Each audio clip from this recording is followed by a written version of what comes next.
Welcome to the Library Service Safety and Security Podcast. I'm Dr. Steve Albrecht, and this podcast is sponsored by Library 2.0, and you can find them at library20.com, and it's produced by the founder of Library 2.0, Steve Hargadon. My topic for this half hour is emotional control and dealing with people who are angry and perhaps even mentally ill. And I'm going to use three stories that happened to me personally that involved homeless individuals that came into my environment. One at a coffee shop, one at a training that I was doing, and one that came into City Hall where I was working with one of my clients. And these individuals were under a lot of stress. Something was going on in their lives. There was clear mental illness in at least two of them, and that they were seeking something. And we were able to solve their problems with some solutions that were pretty easy. And so I want you to think about what we may do to even negotiate carefully with people that are coming in who are demanding, who are outraged, who are anxious, who are upset, who may have some mental health concerns coming into the library. So it's about emotional control for you.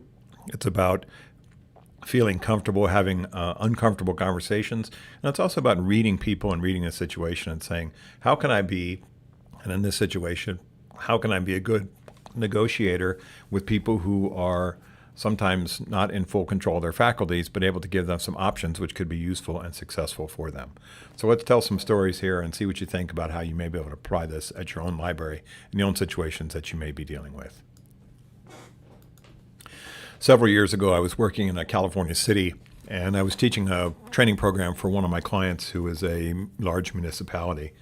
I have the benefit of having been a consultant for a California municipal insurance provider for over 23 years now, and they're my largest municipal client. They cover 123 cities in California from San Diego all the way to the top of the state and to the desert and to the beaches and to the mountains in between. So I have spent a long time working on various projects with all these city agencies around the state. And this one particular time, I was teaching a program, and it was towards the end of the day. And we were in the city council chambers for this particular city. And inside the city council chambers, we had a bunch of staff and managers, supervisors, employees, and there were no cops. It was just us. And the police station was, I think, a couple blocks away, but it wasn't germane in this issue. Sometimes the police station is in the building where I am, and sometimes there are cops in my training, but not this particular time. And in the training, sometimes, almost all the time, my clients would get from my insurance provider client, they would get food and beverages. And so there'd be snacks and there'd be water and sodas and things like that. Well, one time, as I was doing this program, I looked up and there was a guy standing there. Pretty clear he was homeless. He had a backpack, and he looked like he had not showered or bathed showered or shaved or bathed in a while. And he had a pit bull on this sort of belt leash. It was just like one of his belts or a piece of rope that he had that served as a belt leash for this dog. And pretty aggressive looking pit bull. And I'm a dog guy. I have 6 dogs and I love dogs, but sometimes it's hard to tell with pit bulls whether they're excited to see you or just bugged or what. So the pit bull was looking at everybody, and he was looking at me and he said to me, as he stood in the back of the room, "What are we doing here?" And I said, "We're doing a training. What are you doing?" And he said, "I need something to eat." And I said, "Oh, okay." And so the rest of the group sort of froze, and they looked at me and they looked at him. And he was a big guy. He was like 6'5". He had this big beard and he had this dog, and everyone was quite uncomfortable. I said, "Let's take a break, folks. I want to talk to this gentleman here, and I want to get a sense of what he needs and see if I can help him. So let's take a break." And I said to the guy, "Hey, is it okay if all these people walk out and go use the bathroom and go into the hallway? Is it okay if they walk past your dog?" And he goes, "Yeah, it'll be okay." So he held on to the dog, which didn't bark or do anything. It just stood there looking at everybody, and they kind of shuffled past and went out into the hallway and left me with him. So I walked over to the guy and I shook his hand and I said, "I'm Steve. And what was your name?" And he said, "I'm Dave." And I said, "Dave, what's going on?" And he said, "I'm outdoors. I'm not doing well. I'm drunk. I don't feel good. I'm coming off drugs, and so I'm drunk because I'm coming off drugs, and I want to go get high, but I need to eat, and I haven't eaten anything today. And I walked by, and I saw that you had some food and water. And is it okay if I take some food and water?" And I said, "Sure." So I said, "Why don't we load you up with some snacks here? It's nothing exciting, but it'll get you through for a little bit, and we'll give you some water." And I said, "Is it okay if I pet your dog?" And he said, "Yeah." And so he loaded up his backpack with some stuff, and I pet his dog. And I said, what's going on, man? Is there anything I can help you with in terms of maybe some services or a program or some people that I can put you in touch with here at the city that they may be able to give you some support? And he said, no, I keep getting kicked out of the programs because of my drinking. And I want to get sober, but I can't. I want to get off drugs, but I can't. And so I'm living on the streets and I'm super angry about it. And, I don't know what to do.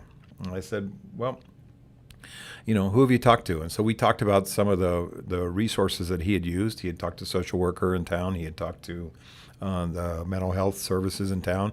He had talked to a homeless shelter in town. I said, can we get you back in contact with somebody? Can they come talk to you, or can you meet up with them? And so, short story long, I did some phone calls. I got some people in the city who are the clients. They had come over to kind of see what was going on, to get some help for him. And some folks came over and talked to him, and he walked off with them.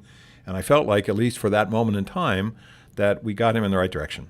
And so it was a pretty hairy situation. The dog, the size of him, he was obviously drunk. I mean, not fall down drunk, can't control himself, but angry, drunk, like, I'm ready for a fight. And I just said, this guy's got some issues. I want to be helpful to him. He's got to understand we got boundaries here. He can't scare the folks.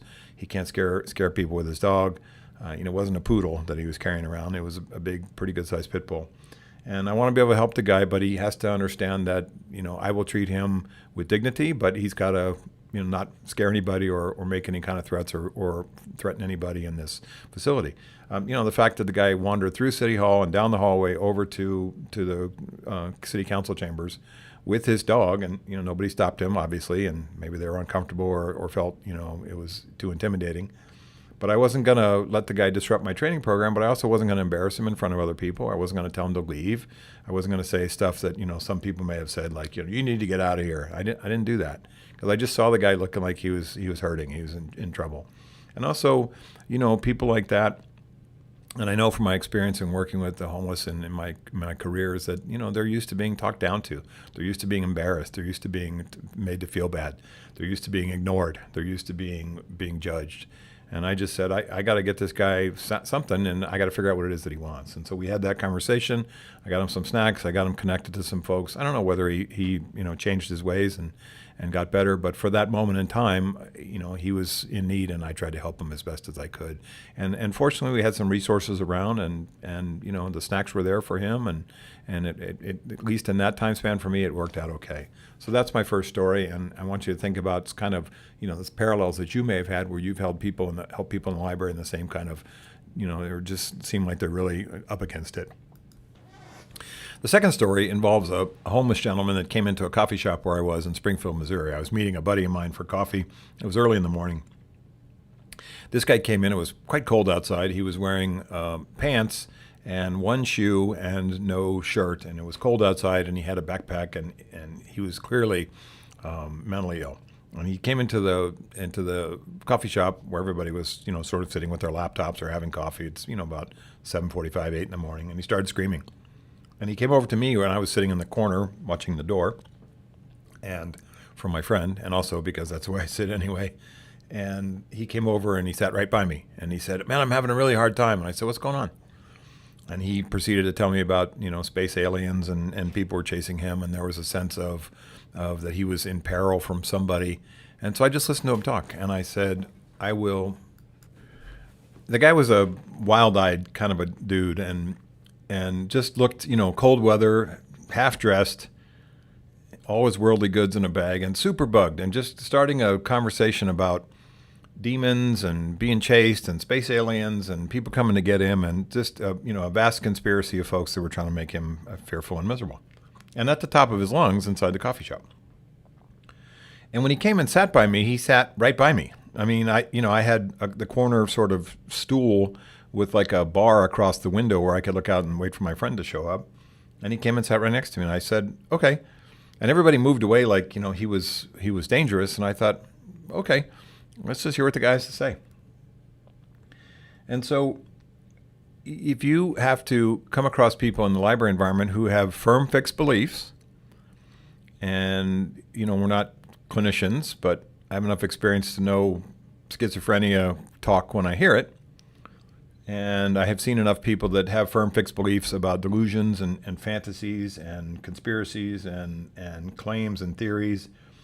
and ramblings that you and I don't have, not to disagree with them and not to argue with them and not to make them feel bad for what they believe and not to call them, that's stupid and that doesn't really exist and what's the matter with you and you're crazy and things like that. I don't say those things to those folks, and neither should you.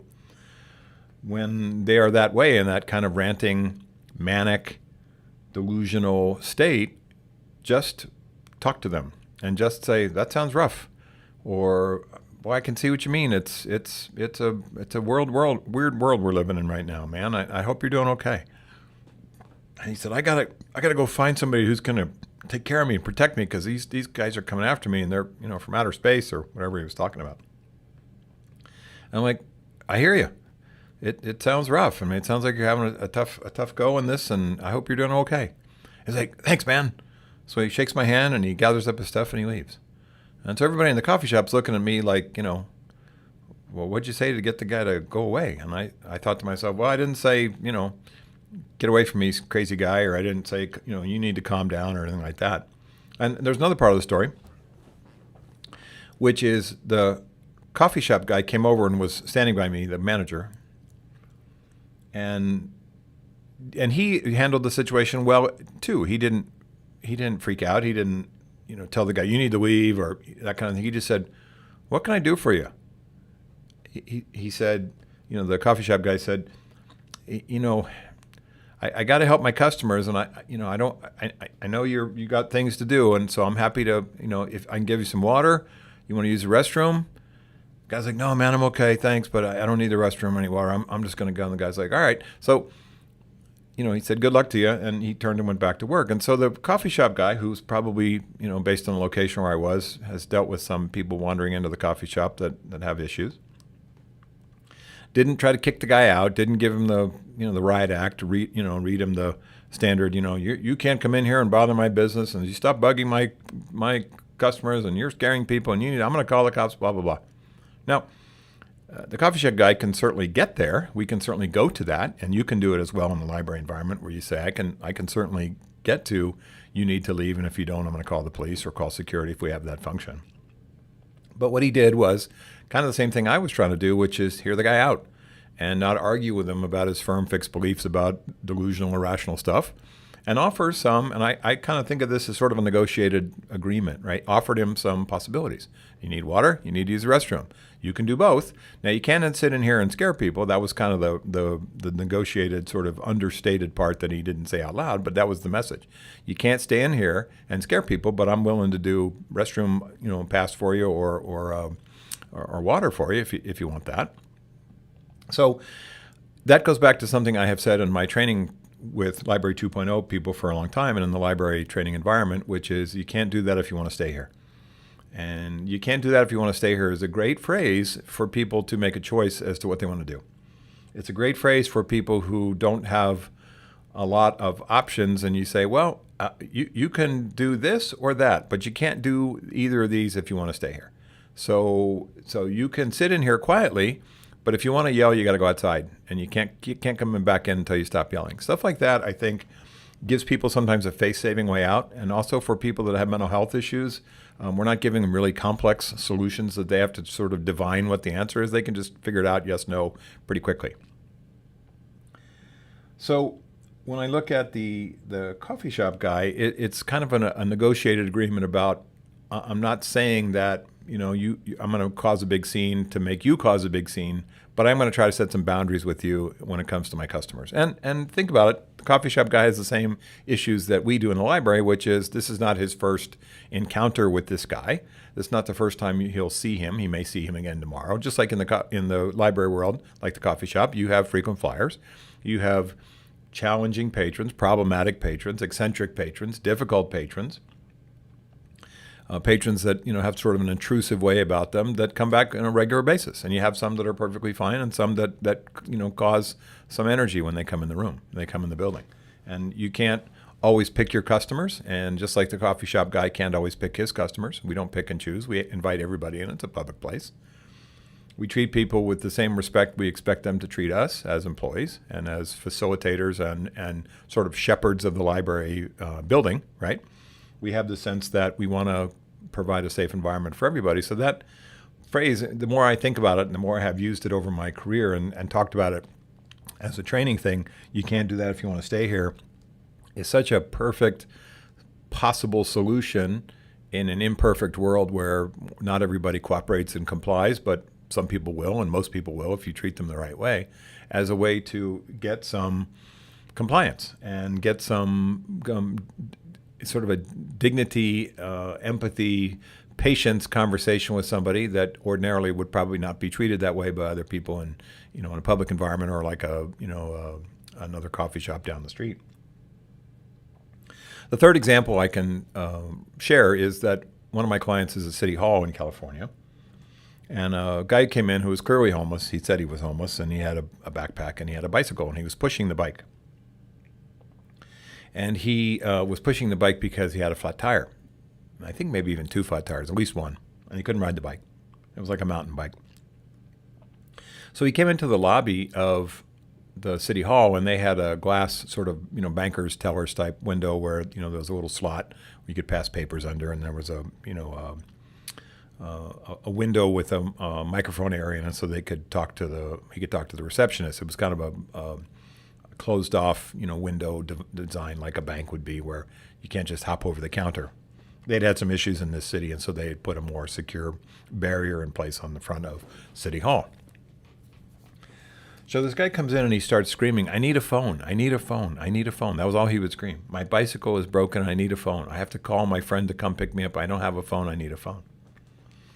And so the ladies behind the counter, behind the glass, were saying, "Well, we can't give you a phone. We don't have a phone. We're not allowed to make phone calls for you." And he got more and more disturbed. "I need a phone. I have to make a phone call. My friend has to come get me. I can't fix my bike. I need to go. I need to get access to the phone." Well, this is the era of cell phones, and he doesn't have one. And this is the era of no pay phones, and there's no way to make a pay phone call. And the folks behind the counter, and rightly so, if they didn't feel it was appropriate, they said, "Well, you can't use our phone. It's just against our rules." And he got more and more angry. So he picked up his bicycle at one point, after screaming for quite a while, and he threw it against the side window of one of the main plate glass windows of the lobby of the City Hall. Now, fortunately, he did it in such a way where it hit, I think, off the rubber handlebars of the rubber seat or something like that. It didn't break the window. It just, his bicycle fell to the deck inside the hallway there, the entryway of City Hall, and he picked up his bike and he started up the conversation again. "I need a phone, I need a phone." Finally, somebody had pushed either a panic button at the desk or had called 911, and the police station, the police headquarters for that particular City Hall was about 50 feet away in the lobby. They had an entrance point there. You could come in and either go to the left to City Hall or to the right to the PD. And so there was no cops in the building. They were all at a meeting, which happened to be down the hall in City Hall.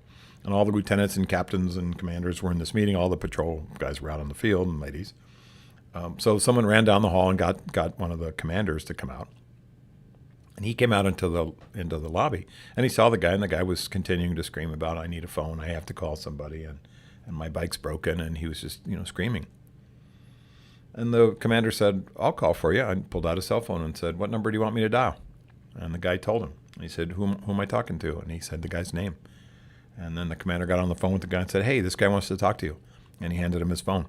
And the guy with the bicycle talked to his friend about coming and picking him up. And they could go fix his bike somewhere. And the guy handed back his phone to the commander, and he didn't say anything. He just walked out. And a little while later, a guy came by in a pickup truck and picked up the guy and his bicycle and took him somewhere. So, kudos to the cop for not blowing it out of proportion. Now, certainly, if the guy had broken the window of the City Hall, he'd be in jail. I mean, that's a $1,500 window probably. He'd be in jail. But when you look at that situation, the cop's first instinct for this guy is, what does he need? He needs a phone. He doesn't have one. I have one. Okay? I'll make a phone call on the guy's behalf. I'm not giving him my phone. He's not going to bring it back tomorrow, or I'm not saying, you could use it for the week. I'm just going to make a phone call for the guy's behalf. The guy told him the number. He called, talked to somebody who seemed reasonable, who said, "Yeah, I'll come pick the guy up." Maybe it was a caregiver. Maybe it was his brother. Maybe it was a friend. Maybe it was, somebody that he knows from his life that could help him. But he came, and picked the guy up, and he left, and that was it. And the staff, was obviously upset. They watched the guy throw the bicycle against the window. And they said, well, did we do the right thing by pressing the panic alarm? And I was there, and the answer was yes. And we said, what's the best approach in terms of getting the police? And they said, well, we called over there and no one was there at the station. So we were trying to figure out where they were. And we found out from the dispatcher that they were in our building, and we went and got them. So they pulled somebody out. The commander came over and he took care of the situation as I've explained it. So when you look at these encounters, sometimes our usual approach, especially from the cops, is, I'm gonna arrest you if you don't calm down, or you better watch it, pal. I'm gonna arrest you for the things that you're saying or doing. That may not necessarily be that illegal yet. Now, throwing the bicycle at the window is certainly an attempt to break the window, but he didn't. If he'd broken the window, vandalism, felony vandalism with that kind of money, no issues there. He's going to get arrested, but he didn't. No damage to the window, and so the cop said, "What's the best solution for this thing? Is just to get the phone call made for him using my phone." And so think how you might have to do that. Someone says, I'm having a horrible time, and I need you to call my parents, or I need you to call my friend, or I need you to call my caregiver, or I need you to call somebody on my behalf, and we do that. And we say, it's cheap solution. It's a solution that doesn't cost us, any money for the phone call particularly. We're not calling, Sweden. It's down the street. And it demonstrates empathy. And it says to the person, I'm willing to do something for you. But then the second part is you got to do something for me, which is not continue to scream, not continue to frighten folks, not continue to cause a scene and draw attention to yourself in such a way that other people are scared and don't want to come to the library. So I think about these sort of trade-offs that we can do for people, these sort of negotiated trade-offs we can do. I'll do this for you if you do this for me. Or you can't do this unless, you can't stay here unless you stop doing a certain thing. And this trade-off issue in terms of human behavior I find interesting. Notice in each of the three scenarios I told you, there's some commonalities. One, each person in the scenario was clearly homeless. Now, we don't value judge based on what somebody looks like, but you can figure out in your experience if someone seems like they're homeless. And it's not just they dress in sort of an eccentric way, but you can tell that they've not been able to care for themselves and they're homeless. The second is each of those three people either demonstrated or admitted to, and my guy in the came into the training environment admitted, and the other two demonstrated some kind of mental health issue, some kind of mental illness issue in terms of behavior, anger, fear, anxiety, aggression. That kind of a thing. It's demonstrated in their behavior, and we would say that they're having troubles with their conduct based on what's driving their brains, what's going on inside their heads. So we're not playing amateur psychologists. We're saying I suspect mental illness, I suspect homelessness. I may also, especially with my guy, I could smell the alcohol on my guy in the training environment as soon as he walked in. I was 70 feet away from him. I could smell the alcohol on him. And when I walked up to him, he said, I've been drinking all day. I'm drunk, and I'm coming off drugs, and I'm feeling bad. I mean, I was like, yeah, I get it. I can see. I talk about from a safety perspective, what can we smell when we look at people? Smell the odor of alcohol, smell the odor of marijuana. Do we smell body odor, which would suggest depression or mental illness or their medication is making them, their body secrete foul odors, things like that, pretty obvious to what you experience from what your eyes and your ears and your nose tells you. Again, not a value judgment, just observation. I don't care what people look like, I care what they do. I don't care what people, how they present in front of me as their appearance, I care what they do. And does their appearance in front of me in terms of their behavior impact the library in a negative way? And in those three guys that they were in the library, they certainly would have. So we have the coffee shop, we have the bicycle guy at City Hall, and we have the guy coming into my training environment. And each of those scenarios I've thought about as kind of a behavioral compromise, kind of a negotiated agreement. I'll do this for you if you do this for me. And so that brings up a couple things. We keep our promises with these folks. We agree to do something for them and we do it. So I'll get you the phone, here's the phone. I'll get you some water, here's the water. We don't overpromise, we don't underpromise. We don't fail to keep our promises. We tell them the truth about things. I can't have you do this. You got to go. I don't want to have to call the cops. I will. Those are negotiated agreements as well. You can stop the response or the arrival of the police by leaving, or you can stop the arrival of the police by becoming calm. You can stop the arrival of the police by, going away quietly before they get here and not causing any damage or any other issues with anybody else, me included. So this sense of asking for their compliance by making kind of a compromise. I'll do this for you if you do this for me. Allowing them to save face by making a choice. Allowing them to have some decision in it, to act like a human being that's not being told what to do, because a lot of times these folks are always told what to do. They're told what to do by cops. They're told what to do by security people. They're told what to do by store people. They're told what to do by everybody. Even when they go to shelters, they're told what to do. So we give them some sense of choice and compromise. But then also the critical part there is that we enforce consequences. And so if you say you can't do that if you want to stay here, and the guy continues, and you say, I'm going to call the cops if you don't stop, then you have to call the cops. You can't say, well, I'm going to give you 5 more warnings, or, this time I really mean it, or, next time you come in and, I'm just going to let you sit here and do this until, next time you do this, I'm going to call the cops. You can't do that. So not only do you not overpromise to them, and don't fail to keep your promises, but you have to keep your promises to yourself, which is, if I say I'm going to call the cops, I call the cops. If I say I'm going to get security, I get security. If I say I'm going to ask this person to leave, I ask them to leave. If I say that there's something that they have to do for me and they don't do it, I have to enforce the consequences. Otherwise, the message to them is you're not really serious, and I can maybe talk you out of or just ignore you, and that's not what we want with these folks. I wrote a book many years ago with my dad called Added Value Negotiating. The Added Value Negotiating book was all about deal packages. And deal packages in our negotiating book was a set of value factors that we created where people could pick from either deal A or deal B or deal C, either 1, 2, or 3. They couldn't cherry pick the best deal for themselves, not choose the best factors from each one. Each deal stood or fell on its own, but they could negotiate inside the deal once they picked one. And that was really a man bites dog for us approach to negotiating, because a lot of times negotiating has kind of a win-lose feel to it. And what we were saying is it's not about win-lose. It's about, here's what I'm willing to give you. You pick what you need. I can live with any of these. I have my favorites, of course, but if you pick number 1, I'll be okay with it. You pick number 2, I'd be okay with it. You pick number 3, I'd be okay with it. Think about this in your life in terms of how you buy services from your cable company, from your cell phone company, from some plan that you buy where there's a gold medal package, which is $170 a month, and there's a silver medal package, which is $100 a month, and then there's the bronze medal package, which is $42 a month. The bronze medal package has a lot less stuff than the gold medal package, and the silver medal package has a little bit more than the bronze one, but not as much as the gold. So depending on what you want to pay and what services you need, is it HBO, is it Cinemax, is it Showtime, is it sports channels? That's the gold package, right? If you don't want those things and then you want movie channels, maybe that's the silver one. And if you just want basic cable, that's the bronze one. So we do this all the time in our own lives where we buy stuff. I mean, think about, the combo meals at the fast food restaurant. That's kind of a deal package, right? With this one you get fries, with this one you get a soda, with this one you get a chicken sandwich, and this one you get a hamburger. Think of those ways where we can create negotiated agreements with people where we say, you have this choice or that choice. You have A, B, or C, or A or B. And whichever one you take is okay with me, but you got to pick one.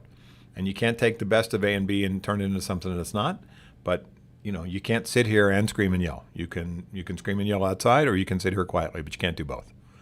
And so I give people, especially folks that have serious mental health issues and are not good listeners and are having a lot of emotional reactions to life and stress and anxiety and not good listening skills overall, I think about those folks as how can we negotiate a way with them that isn't the idea of they have to do something that they don't want to do, but because you'd be happy with either choice. You just want them to pick one of them. Sometimes people get confused in the negotiated discussion about things that somehow you're conceding. And I don't use the word concessions, I use the word trade-offs. Do this for me, I'll do that for you. If you can't do this for me, I can't do that for you. And the idea of concessions or conceding, which means I'll concede your point or I'll concede this task or this right or this movement over to you, is suggest giving up. And I like fairness like everybody else. And so if you're going to do something good for me, then I'll do something good for you. If you're unable to do something good for me, then I may be unable to do something good for you. So concessions is not in my vocabulary, the word trade-offs. I'll do this for you, patron, if you do this for me. Think about this for groups of patrons. Think about it for kids. Think about a group of homeless individuals coming in. Think about a group of students coming in. I can do this for you all if you do this for us in return. And so just think about those opportunities that you have to negotiate behavior. How do you look at trade-offs? How do you look at, I'll do this for you if you do this for us? You keep your promises. You expect the other person to keep their promises. These aren't complex discussions we're having. They're pretty simple. Please do this for me and I'll do this for you. And it's about behavior and it's about conduct and it's about impact on the library business where folks are fearful sometimes of the people that are acting up and other patrons are concerned and move away. And you just step in and go, I'm here to help you, but you got to help me. I'm here to go, towards what you need, but you got to come towards what I need. And it's about compliance. And one of the things I've said before in training is sometimes with some people, if you say to them, I bet you know why I'm coming over here, in kind of a lighter touch, they go, yeah, I'm being noisy. I bet you know why I'm coming over here. Yeah, because I'm acting up. Yeah. And so that starts that I see you where you are. I want you to see me where I am as a library professional, as a library employee. And let's come up with a negotiated agreement. All I'm looking forward from you is that you help create a peaceful environment here. All I'm looking forward for you is that you created a safe place here for everybody. And if you can't do that, you got to leave. But if you can, you can stay. And so let's talk about it. Let's negotiate it. So my thanks to the producer of Library Service Safety and Security Podcast, Steve Hargadon. He is the founder of Library 2.0. For more information, visit the Library 2.0 website at library20.com. Until next time, I'm Dr. Steve Albrecht, and thanks for listening to the Library Service, Safety, and Security Podcast.